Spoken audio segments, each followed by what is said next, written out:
Hello and welcome to Wildlife Cam.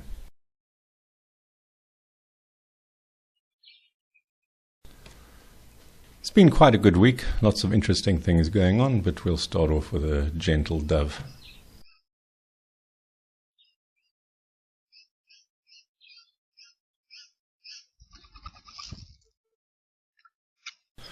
Not a very common visitor to the pond, but I know we've had them at least once before.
For once, the bulls enjoying a drink at the waterhole weren't disrupted by a family moving in.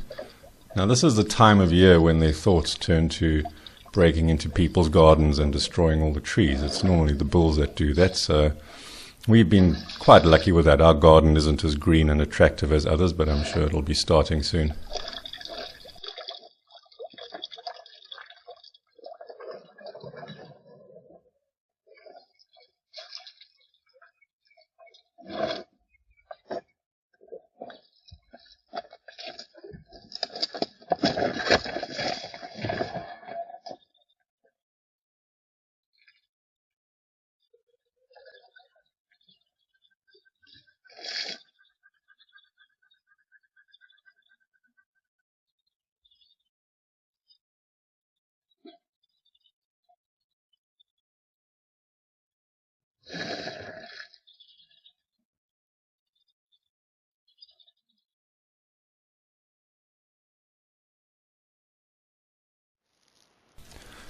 Normally I'll get 4 or 5 video clips a day at this camera, so it's not as busy as the other one.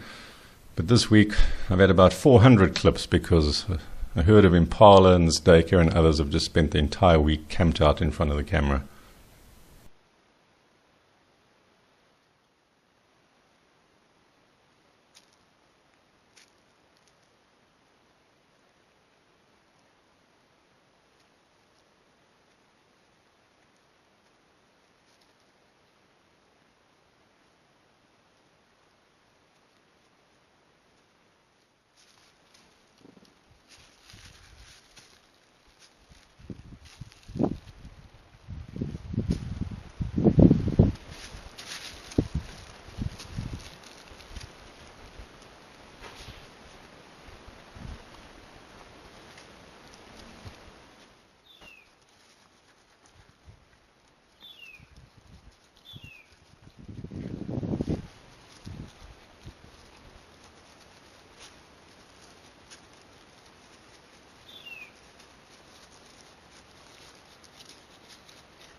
I'm not going to show you all 400 clips, just a few.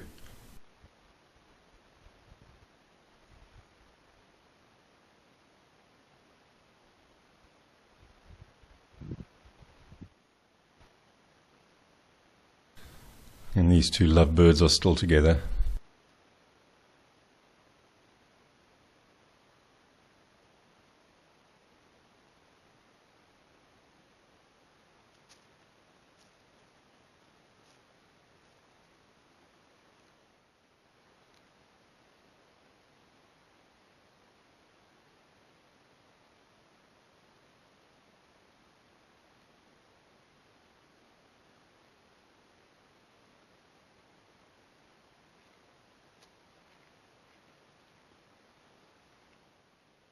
And the honey badger, which also made an appearance at the waterhole a few times.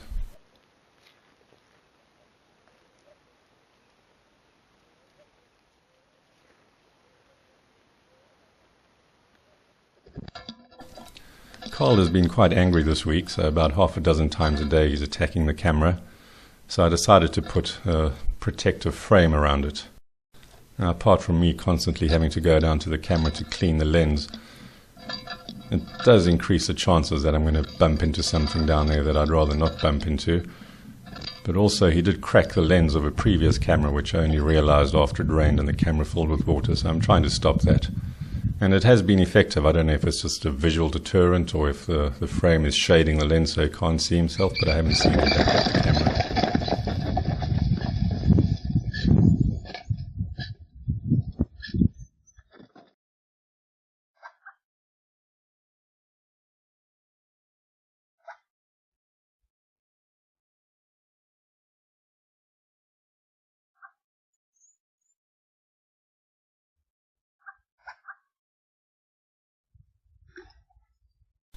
And this was a very large python. You can just about see it. They're very well camouflaged. It was in someone's garden, so it needed to be moved out of the garden because they have dogs there, and this snake is obviously a threat to the dogs. It's big enough to eat even a medium-sized dog, but the dog's also possibly a threat to the snake. Now, there was no way to manage a python that big. It was around 4 meters long and extremely thick. It was one of the biggest I've ever seen.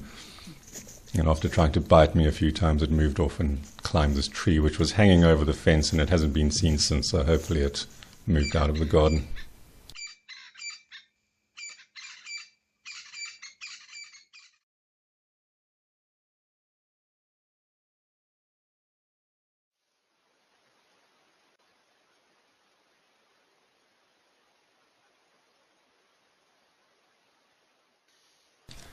And finally, a decent shot of this leopard. Be very easy to identify. It's got the notch in its right ear, or her right ear, and a decent view of the spot pattern. So if we get her at the waterhole and get a clear view, we should be able to identify her. And then the African wildcat also coming back.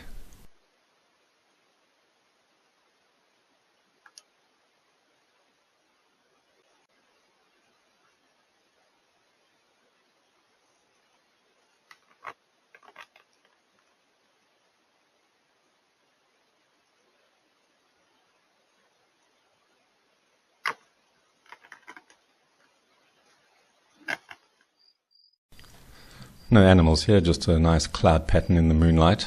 Looks like a tortoise trying to eat something.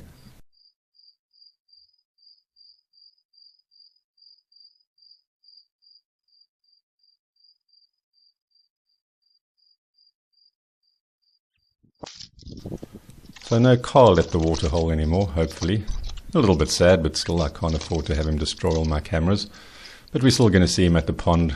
In this one, it's a bit more difficult for him to get at, so he's already cracked. This is the one that he broke when it was down at the waterhole, so he can keep on attacking this one and being a bad example to his kids.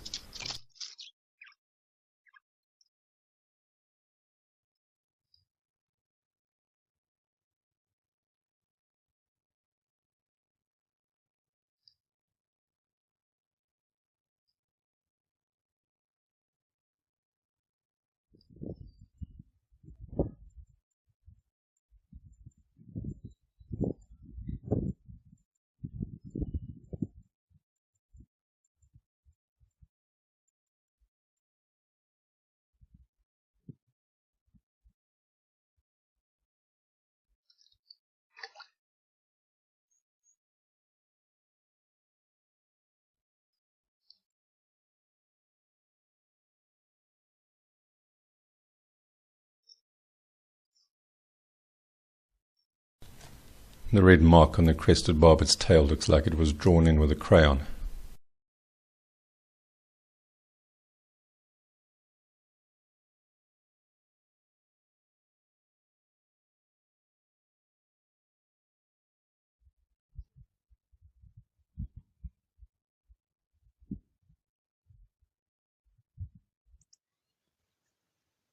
On my way to collect the trail camera footage, I came across these dwarf mongooses.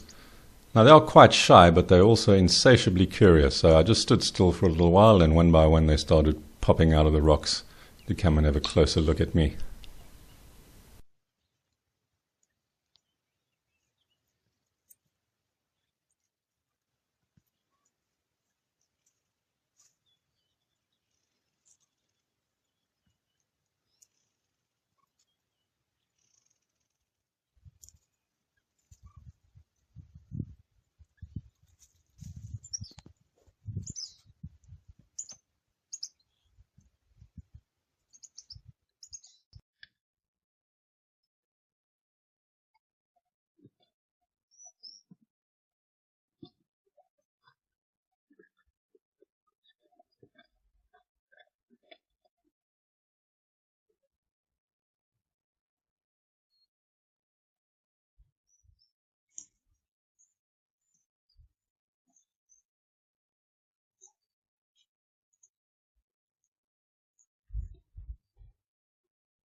And the kingfishers have moved in, which they quite often do during winter.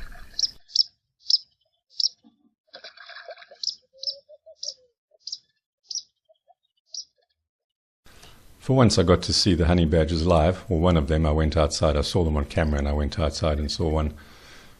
But they moved a bit too slowly for the camera to pick them up on the way in, so I didn't get a very long shot of them.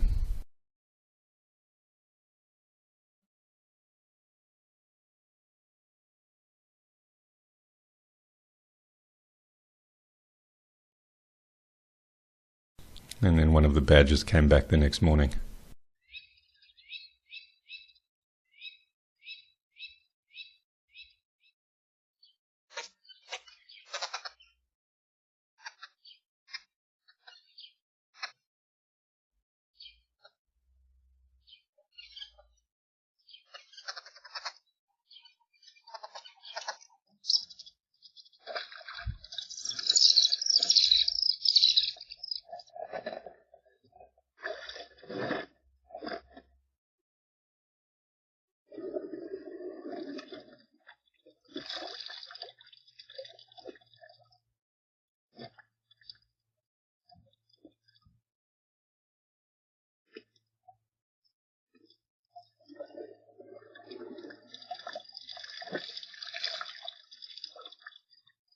Thanks for watching.